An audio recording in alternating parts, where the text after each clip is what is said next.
Sekarang kita akan membahas tentang bagian-bagian longsor. Nah, ini bagian-bagian longsor, gambar bagian-bagian longsor. Nah, ini terlihat ini ada yang namanya gawir atau scarp. Gawir atau scarp ini. Jadi dia kayak amblasan.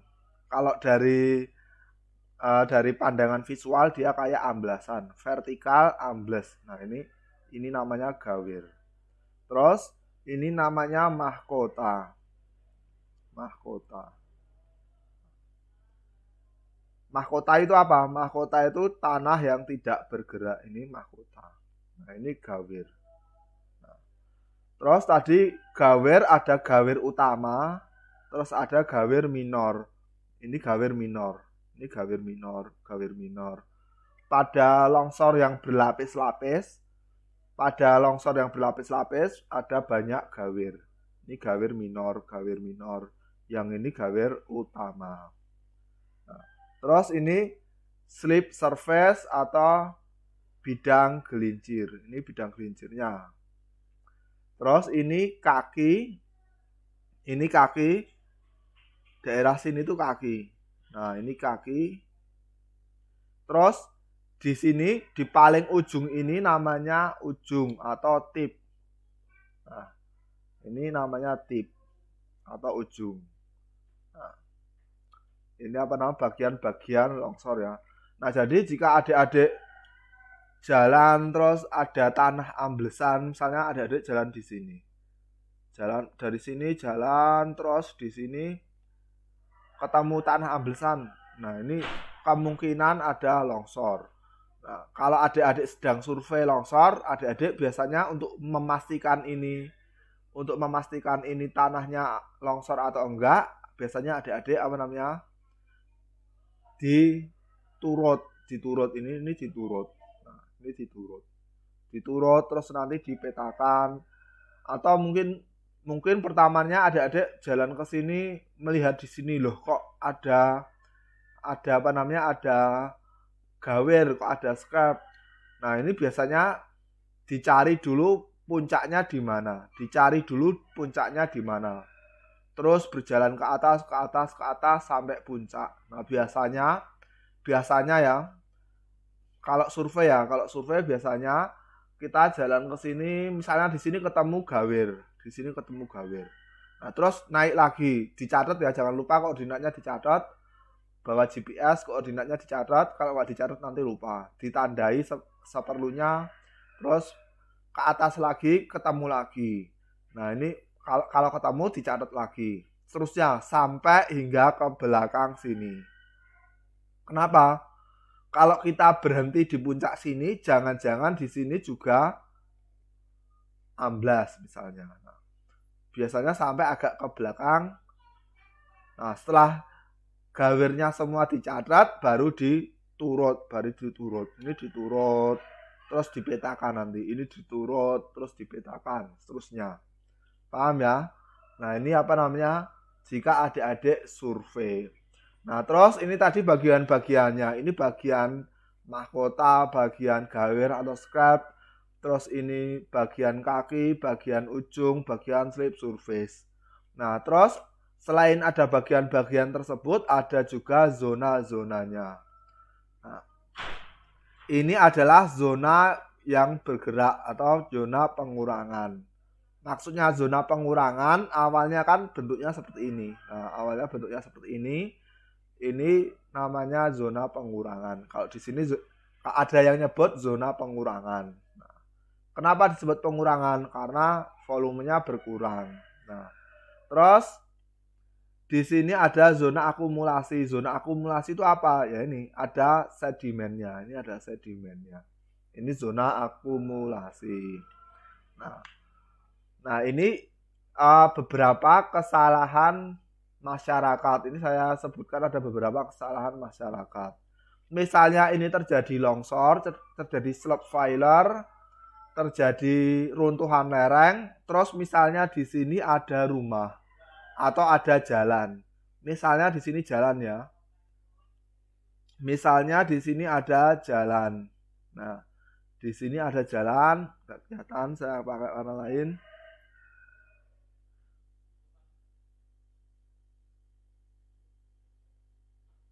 Nah, misalnya di sini ada jalan atau rumah dan lain-lainnya. Nah, terus di sini langsung digali. Di sini langsung digali. Nah, itu salah. Seharusnya jangan digali dulu.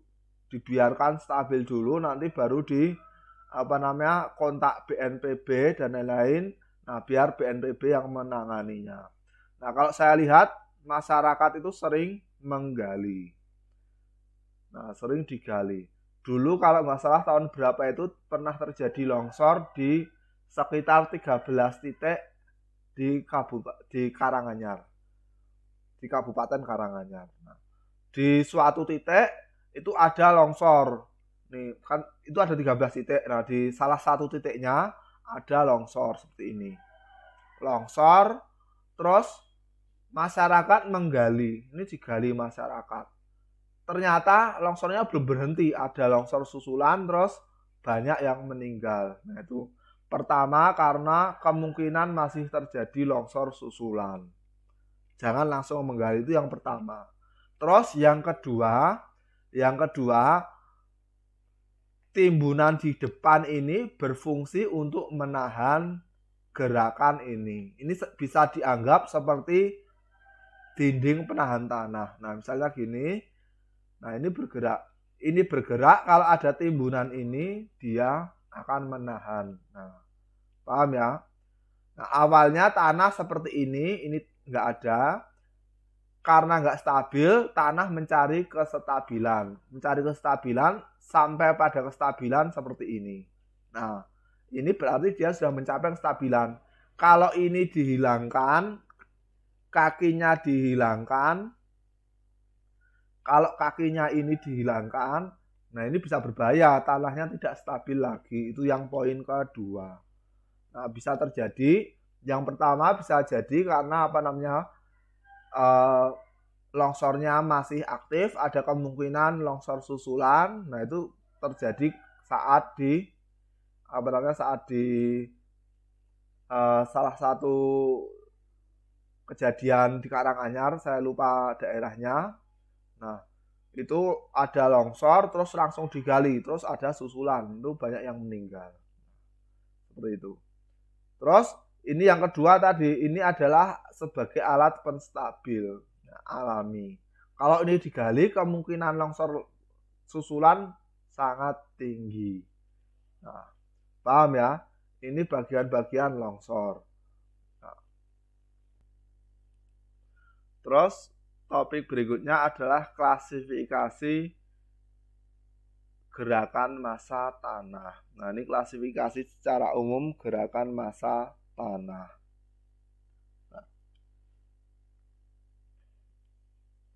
Nah, ini klasifikasi gerakan massa tanah. Nah, ini menurut Bu Dwi Korita Karnawati.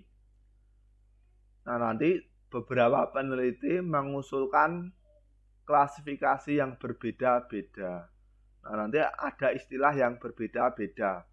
Peneliti satu dengan peneliti yang lain mungkin ada yang berbeda-beda.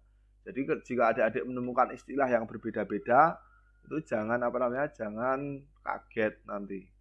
Nah, karena beberapa peneliti itu mengklasifikasikan berbeda-beda, tetapi secara umum sama. Nah, secara umum gerakan tanah itu ada runtuhan, fall, runtuhan. Misalnya ada batu jatuh, misalnya gini ya. Nah, ini ada dinding, ada tebing, terus batunya retak jatuh. Nah, ini fall. Terus ada robohan. Ini robohan di sini adalah mungkin topel ya. Ini topel itu apa? Jatuh tapi gini. Nah, kalau ini tadi gelundung. Kalau ini gini ya. Kalau robohan ini topel menggelundung. Nah, topel. Ini ya. Ini topel. Jadi mungkin saya ilustrasikan ya topel. Ini topel ya. Yang kedua ini.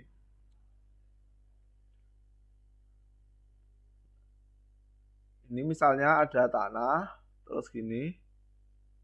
Nah ini retak-retak gini, terus ini dia topel gini. Nah topel. Ini ya. Terus ada slide. Slide tadi. Slide itu gini. Nah slide itu gini. Kalau ini agak menggelinding, kalau ini slide. Bergerak apa namanya? Gini. Terus ada flow, aliran. Nah, aliran ini tadi apa namanya?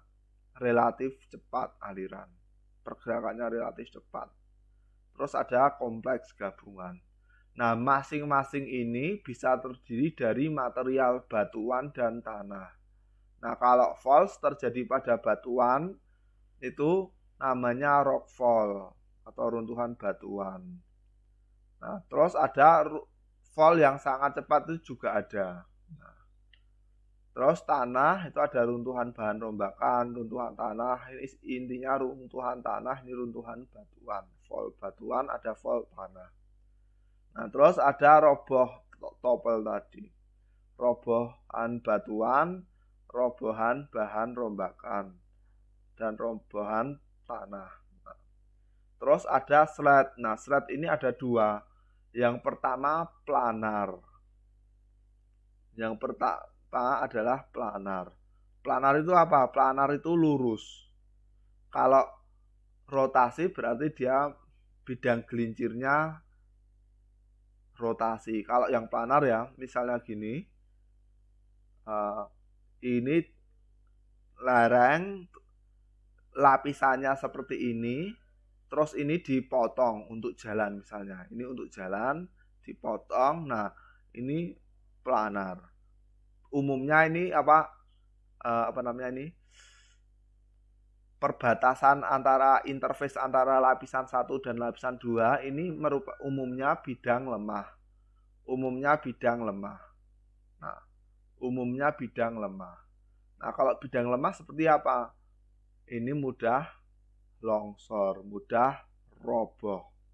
Nah, umumnya adalah bidang lemah, mudah roboh. Nah, ini planar. Terus kalau rotasi gimana? Kalau rotasi misalnya lereng seperti ini. Terus dia bidang gelincirnya seperti ini. Nah, ini rotasi. Dia gerakannya rotasi.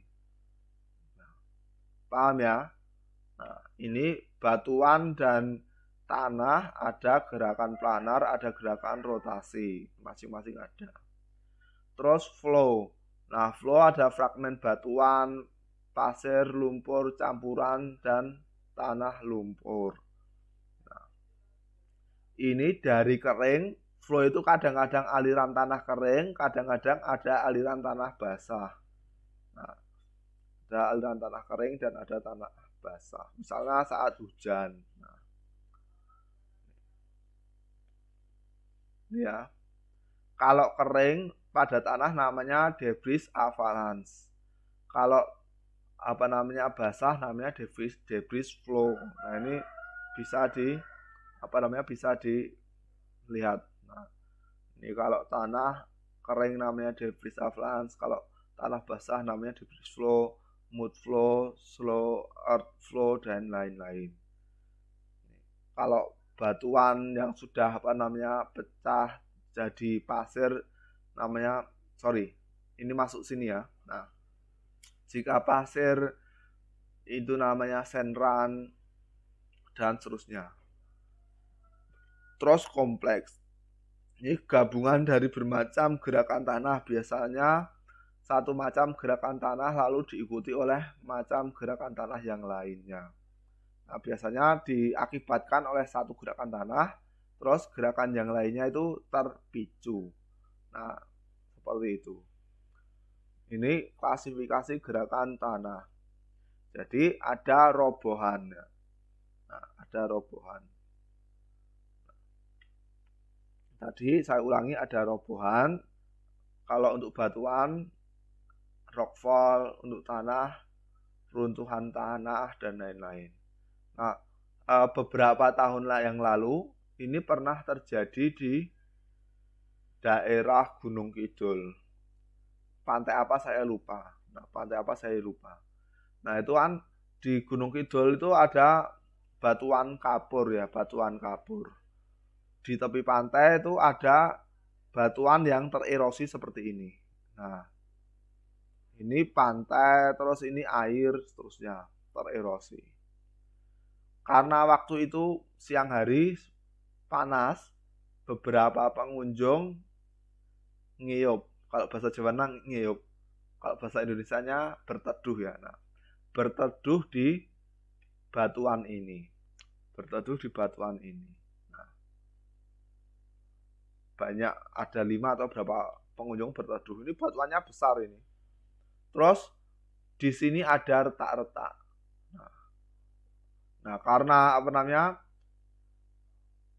karena kemampuan batuan ini menahan berat sendiri kalah, beratnya lebih besar daripada kemampuan batu menahan berat tersebut, akhirnya ini jatuh menimpa pengunjung.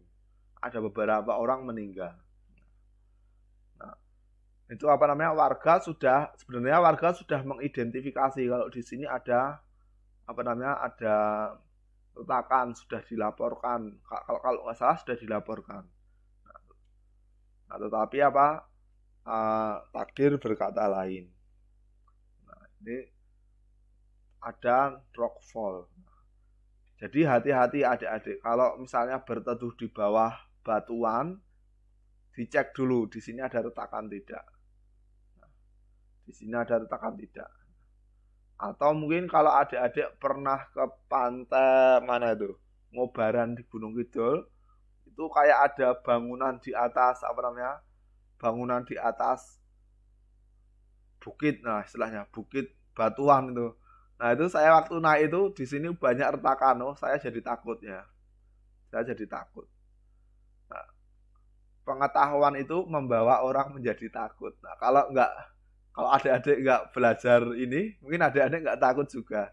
Itu naik ke atas gunung batuan itu, terus di atas ini kayak ada bangunan apa itu. Nah,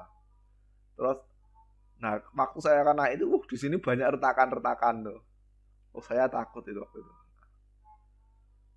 Nah, kalau takut itu wajar ya. Kenapa? Karena dia tahu resikonya. Nah, kalau orang nggak tahu resikonya ya berani. Nah, jadi pengetahuan itu membawa kita menjadi takut. Nah, misalnya adik-adik belajar agama misalnya, gampangnya belajar agama. Jika adik-adik belajar agama tidak takut dosa, itu berarti tidak takut berbuat dosa, itu berarti pengetahuan adik-adik itu mubazir. Pengetahuan adik-adik itu belum bermanfaat. Jika adik-adik misalnya sudah hafal Al-Quran 30 juz, tetapi masih sering berbuat maksiat misalnya, berbuat dosa. Nah, itu berarti belum tertanam. Nah, pengetahuan sejati itu adalah pengetahuan yang membuat kita takut. Seperti tadi, ketika adik-adik mempelajari ini, mendaki gunung yang tadi ada retakan, ada longsoran, kalau masih berani ya berarti pengetahuan ini hanya wacana, hanya bahan bacaan. Nah, pengetahuan ini hanya bahan bacaan. Jangan sampai seperti itu. Pengetahuan itu harus diterapkan. Paham ya? Nah, ini tadi klasifikasi tanah. Terus, nah ini yang ada ilustrasinya menurut Lee dan John 2004. Nah, ini rock. Nah, ini fall. Ini tadi gambarnya. Rock fall tuh jatuh, rubuh ini. Nah, debris ini juga ada rubuh. soil juga ada rubuh. Nah, ini ya. Nah, debris itu apa namanya? Definisi debris itu adalah campuran banyak material. Nah, secara umum debris itu adalah campuran banyak material. Campuran banyak material. Bisa jadi di material ini ada air, ada batu, ada tanah, ada pohon, dan lain-lain. Itu yang namanya debris. Campuran banyak material. Ini tadi ini fall, ini rock, ini debris, ini soil. Terus ini topel. Nah, topel itu ada beberapa peneliti, topel itu dikategorikan sebagai sub klasifikasi dari fall. Topel itu dikategorikan sebagai sub kategori dari fall. Nah, rock topel itu ambruk ini loh, ambruk rotasi. Nah, debris juga bisa topel. Soil juga bisa topel. Nah, ini topel. Terus ini flow. Nah, flow misalnya rock avalanche. Nah, rock avalanche. Terus ini ada debris. Debris flow. Terus kalau soil ada mud flow. Nah, paham ya? Ini tadi ini ilustrasinya. Terus ini yang slide. Ini slide. Ini rotasional, ini planar, ini non rotasional. Nah, ini rotasional bidang gelincirnya, ini bidang gelincirnya atau Fowler surface. Kalau dalam bahasa Inggris Fowler surface, kalau dalam bahasa Indonesia bidang gelincir atau bidang gelincir. Nah, ini Fowler surface-nya ini rotasional. Terus ini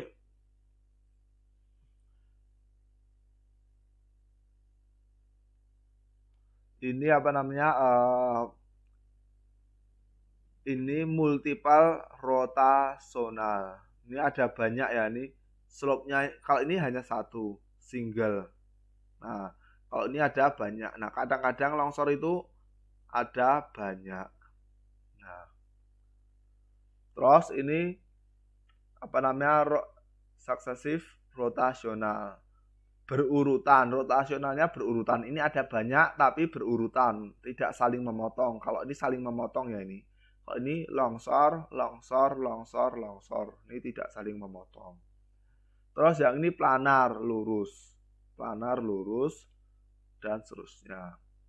Nah, kalau yang ini non rotasional. Nah, ini apa namanya? Lurus tapi kemiringannya ini sangat kecil. Nah, ini kemiringannya ini sangat kecil. Paham ya? Ini kemiringannya ini sangat kecil.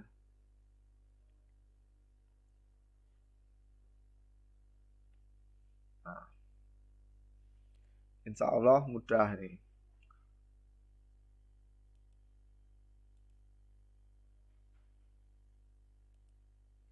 Nah, terus ini tadi berdasarkan klasifikasi, berdasarkan apa namanya?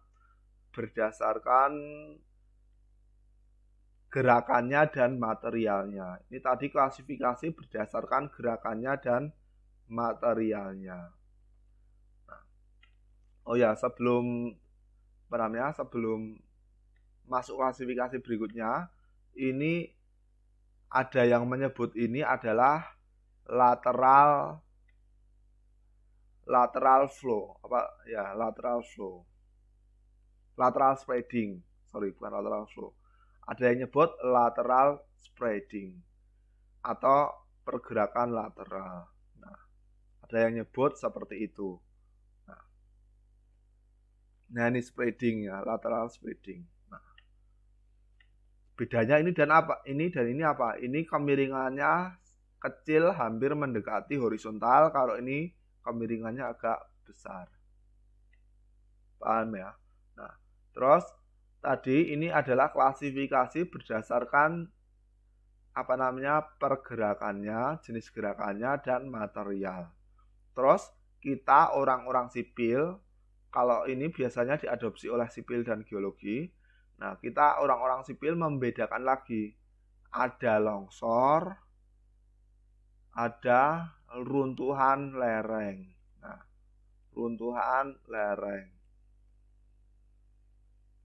Kalau longsor ini bahasa Inggrisnya landslide. Yang longsor itu bahasa Inggrisnya landslide. Kalau runtuhan lereng bahasa Inggrisnya slope failure. Slope failure. Nah,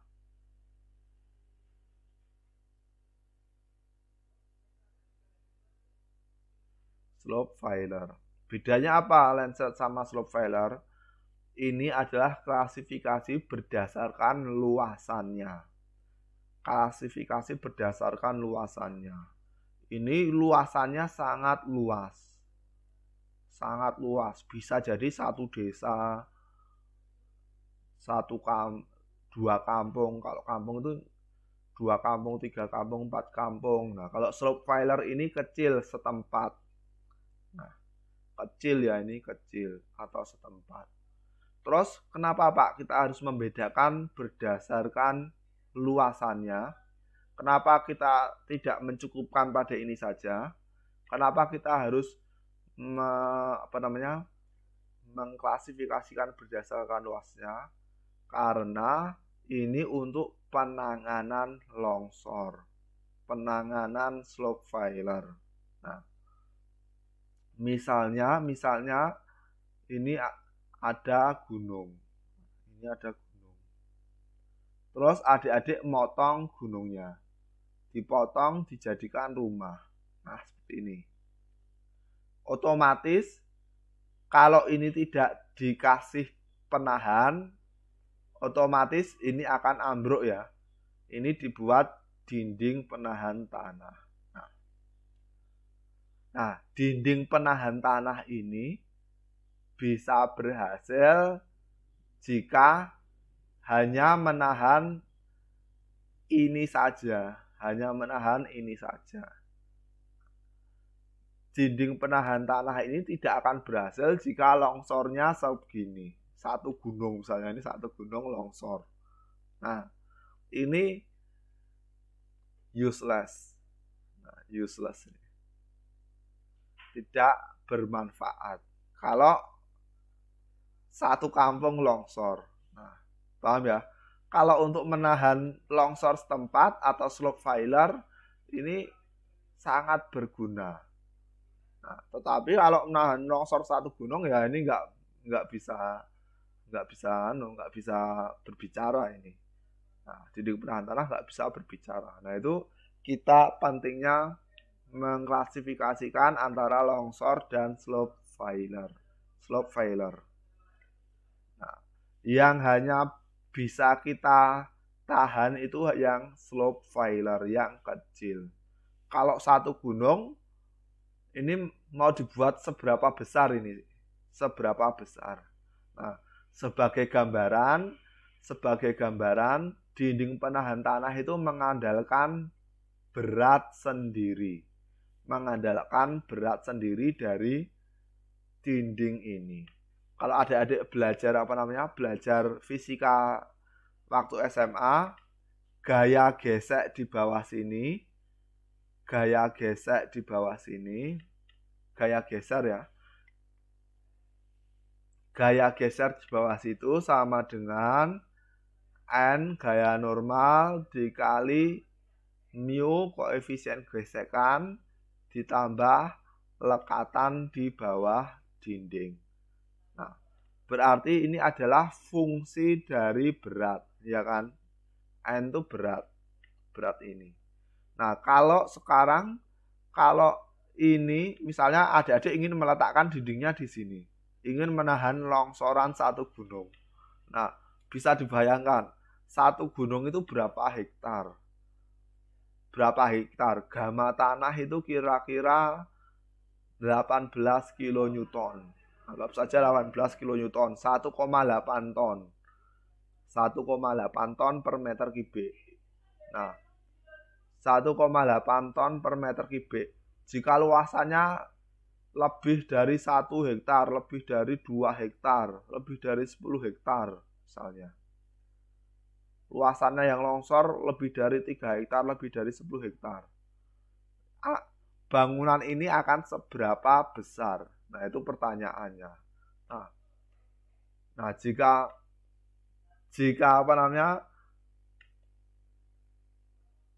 longsornya tipe longsor, tipe landslide, itu dinding penahan tanah itu sudah tidak efisien. Nah, dinding penahan tanah yang efektif itu hanya untuk slope failure. Nah, kita orang sipil membedakan antara landslide dan slope failure. Tujuannya apa? Ya, tujuannya ini tadi. Dinding penahan tanah itu efektif hanya untuk slope failure, tidak efektif untuk landslide. Kalau landslide, kalau longsor, itu istilahnya kalau dokter itu sudah tidak bisa mengobati.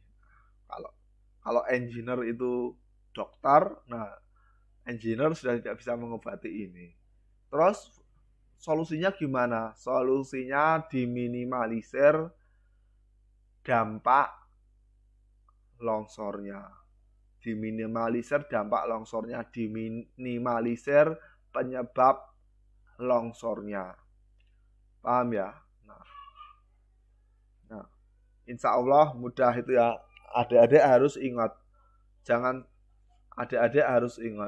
sampai adik-adik mengatasi longsor dengan dinding penahan tanah.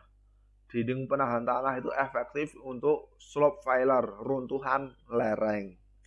Nah, saya tekankan seperti itu. Insya Allah paham ya, insya Allah mudah.